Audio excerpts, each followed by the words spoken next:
Can you explain to everyone that is listening that might not be aware, what are DCs and why do you think it was so important to reduce them?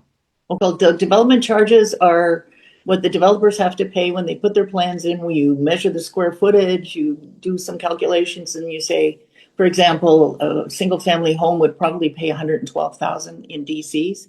It's all for the backroom work that has to be done, the planning that has to be done, the building stuff. It's strictly a fee to build those units.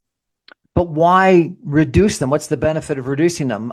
You said just a minute ago they're paid by developers, and some politicians have said there's no benefit in reducing DCs because they're paid for by rich developers. And then other people have said no, they pass them on to the consumer, and so therefore it's a regressive tax and increases the cost of housing. Because first of all, we have documents in place that when you buy your property, if your developer has received the DC reduction, it has to be passed on to the buyer. So that takes down the final cost of the property that you're buying, the unit in a condo or the townhouse or whatever you're buying. So that's very significant. It gets passed down. And you can see over the last couple of months, houses are selling for less than they were a year ago.